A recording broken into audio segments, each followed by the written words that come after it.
এরপরে প্রশ্ন হলো, জাকাত হিসাব করে ভেঙে ভেঙে দেওয়া যাবে কিনা? জাকাতের টাকা হিসাব করে আপনি দেখছেন এই বছর আপনার এত টাকা জাকাত আসছে, একসাথে দিবেন না। আপনি চাচ্ছেন সব সময়, গরিব মানুষ আসে না, 2 মাস পরে 4 মাস পরে একজন গরিব পাইলাম, 2 জনের ভিতরে অভাব পাইলাম, তাদেরকে দিলাম, সারা বছর ধরে দিব, এটা জায়েজ আছে কিনা? উত্তর হলো জায়েজ আছে। তবে এটার জন্য নিয়ম হলো, আপনার জাকাত আসছে কথার কথা সব মিলিয়ে 50,000 টাকা, একটা ডায়েরিতে আপনি লেখেন আমার এত বছরে এই বছরের জাকাতের টাকা 50,000 আসছে, সেখান থেকে আজকে আমি 2,000 দিলাম, কালকে 5,000 দিলাম, 2 মাস পরে 3,000 দিলাম, এভাবে মাইনাস করতে থাকেন।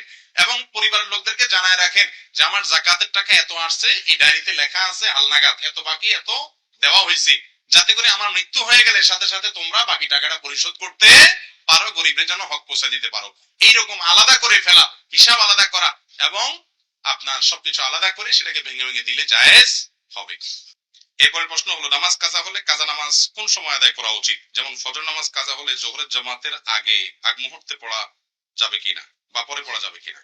দেখুন, যদি ফজরের নামাজ কাজা হয়, এটা জোহরের আগে আগে না, বরং কাজা হয়েছে, ফর এক্সাম্পল আপনি ঘুম থেকে উঠতে পারেন না, অ্যালার্ম দিয়ে রাখছেন তাও উঠতে পারেন না, গভীর ঘুম হয়ে গেছে, অ্যাক্সিডেন্টলি এরকম হঠাৎ একদিন হয়ে গেছে, তাহলে যখন ঘুম ভাঙছে তাড়াতাড়ি করে উযু করে আগে নামাজ পড়ে ফেলবেন। কারণ হাদিসে আসছে, নবী করিম সাল্লাল্লাহু আলাইহি ওয়াসাল্লাম বলেছেন, মান নামা আন সালাতিন আও নাসিহা ফালইউসাল্লিহা ইযা যাকারাহা ফাইন্না যালিকা ওয়াক্তুহা। কেউ যদি ঘুমের কারণে নামাজ পড়তে না পারে বা ভুলে গেছে, তাহলে এরকম ব্যক্তির যখন স্মরণ হবে বা ঘুম থেকে উঠবে সাথে সাথে সে নামাজ পড়বে, ওইটাই তার ওয়াক্ত। আপনি বললেন যে কাজা যেহেতু হয়েই গেছে, থাক তাহলে একসাথে জোহরের সময় পড়বো, এটা উচিত না।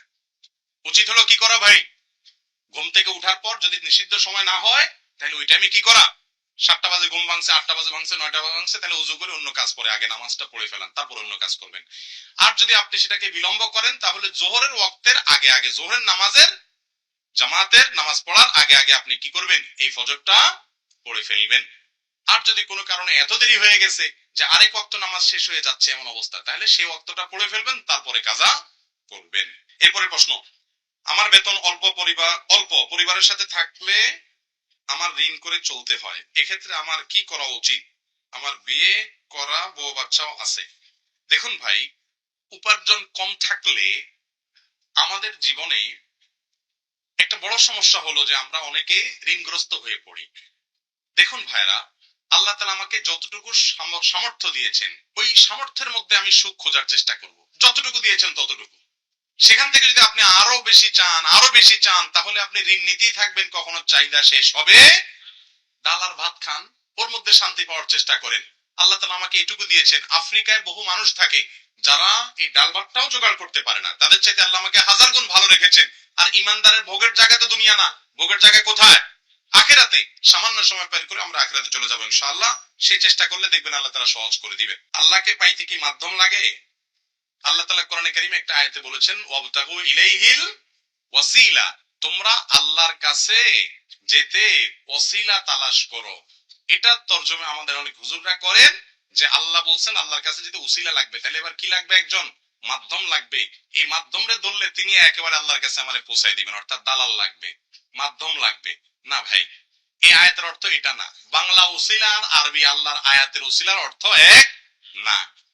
আল্লাহ তাআলা এখানে ওসিলা বলতে কি বোঝাতে চেয়েছেন, এই সম্পর্কে তাফসীর ইবনে কাসীর, তাফসীরে কুরতুবী সহ আল্লাহর কোরআনের যে ব্যাখ্যা গ্রন্থগুলো আছে, যে ব্যাখ্যা গ্রন্থগুলো আল্লাহ এই কোরআন যার প্রতি নাজিল করেছেন সে রাসূল সাল্লাল্লাহু আলাইহি সাল্লামের ব্যাখ্যার আলোকে, তার হাতে গড়া সাহাবীদের ব্যাখ্যার আলোকে সেগুলোতে ব্যাখ্যাগুলো সংকলিত হয়েছে, সেগুলোর সবগুলোর খোলাসা প্রায় একই। সেটা কি, অবতাগু ইলাইহিল ওয়াসিলা মানে হলো তোমরা আল্লাহর আনুগত্য করে, আল্লাহর কথা শুনে ইবাদত বন্দেগী করার মাধ্যমে আল্লাহকে সন্তুষ্ট করার পাওয়ার চেষ্টা করো। এটা হলো আল্লাহকে পাওয়ার মাধ্যম।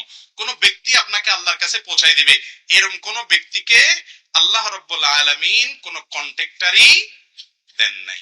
আসলে একটা সমস্যা কি জানেন, আমাদের দেশের মতো যে সমস্ত পৃথিবীর যে সমস্ত দেশে অঞ্চলে জায়গায় সাধারণত দুর্নীতি বা অনিয়ম বেশি থাকার কারণে আপনার সামনের দরজা দিয়ে জিনিস কম পাওয়া যায়, পিছনের দরজা দিয়ে বেশি পাওয়া যায়।